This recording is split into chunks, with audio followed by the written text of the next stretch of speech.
Welcome to The Explainer. Today, we're going to dive into the time one of the world's biggest tech companies went to war with a single hacker, and in the process, accidentally kicked off one of the largest data breaches in history.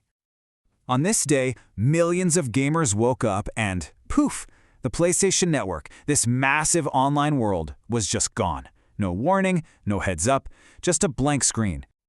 So what did Sony say? Well, on their blog, they put out this super vague message about certain functions being down. But behind the curtain, a full-blown crisis was unfolding. This was no simple glitch. Turns out, an unknown intruder had gotten into their servers, and they had access to the personal information of 77 million users. This was the start of a total cyber catastrophe. But to really get how this all happened, we've got to rewind. To understand how this all went so wrong, we have to meet the guy who, maybe without even meaning to, lit the fuse. A 17-year-old tech prodigy from New Jersey named George Hotz, better known online as Geo Hot.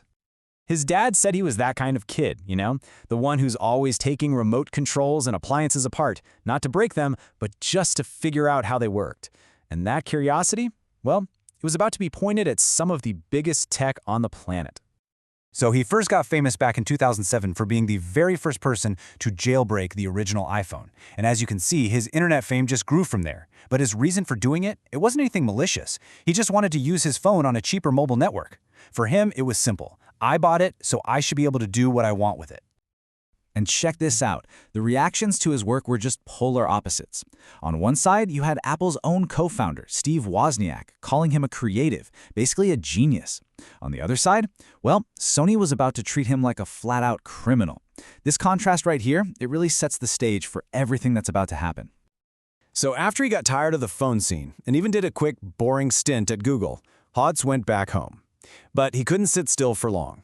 A new challenge popped up, the PlayStation 3. A console so ridiculously secure that even the most elite hackers hadn't been able to crack it for years. He hunkered down for 5 weeks, and bam, he did it.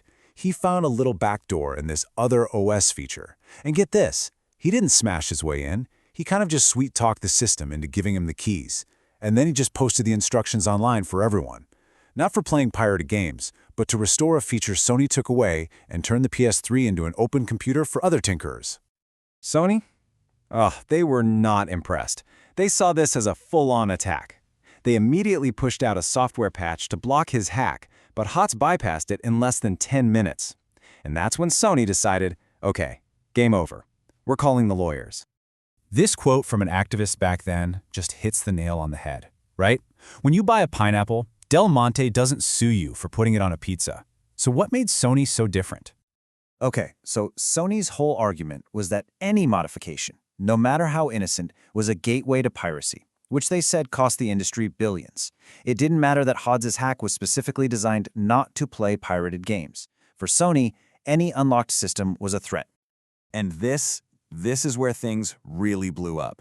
Sony didn't just sue Hotz, they went after everybody. They got court orders for the Twitter accounts of people who just followed him. They wanted the IP addresses of anyone who even watched his YouTube videos. They even got his PayPal records to find anyone who donated to his legal fund.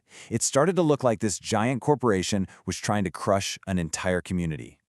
And that kind of aggressive move, well, it got the attention of a brand new player. A really powerful and totally unpredictable one, the international hacktivist collective known as Anonymous. Now, you've probably heard of Anonymous. They're not really a group. There are no leaders, no headquarters. It's more like an idea, a banner that anyone can fight under. And that fact, well, it's about to become a huge problem. Their motto says it all. We are Legion. So they put out this statement, and yeah, it was pretty weird, to say the least, but the threat was crystal clear. They started with denial of service attacks, knocking Sony's public websites offline. Their demand was simple: leave GeoHot alone. Okay, so fast forward to April 11th. GeoHot and Sony settle the lawsuit. He agrees to never touch their products again. But here's the thing, it was way too late. He may have lit the match, but Anonymous had poured gasoline on the fire, and this thing was now completely out of his control. Just a few days after that settlement, Sony's servers start acting up. It took them 2 full days to figure out someone was inside their network, so they pulled the plug, taking the entire PSN offline. But they waited almost a week before telling 77 million people, Hey, your name, your address, your password, maybe even your credit card might have been stolen. For 23 straight, agonizing days. Nothing. The network was completely dark. This wasn't a quick fix. Sony had to call in the big guns, security experts, and literally rebuild their entire network infrastructure from the ground up, all while millions of users were just locked out. So, when the PlayStation Network finally flickered back to life, you'd think the worst was over, right? Nope, not even close. Now Sony had to deal with angry customers, furious investors, and governments from all over the world. Let's talk money. The direct cost of this breach, a mind-blowing $171 million. And on top of that, they were hit with fines. The UK government, for example, fined them, basically saying that for a giant tech company, their security was a joke. So Sony goes into damage control mode. They roll out this welcome back package, some free games, a little identity theft insurance. But for a lot of people, it was too little too late. The trust was just gone. But here's the craziest part of this whole story.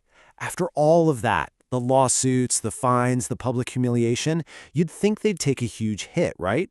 Well, just a few months later, they had gained millions of new subscribers. It's like it barely even slowed them down. This whole saga, which started with just one teenager's curiosity and spiraled into this massive global data breach, really shines a light on this fundamental tension, doesn't it? It's the fight between a company wanting total control over its products and us, the users, wanting the freedom to use them. And it leaves you with a really big question. In this war over our own devices, who's the one that really ends up paying the price?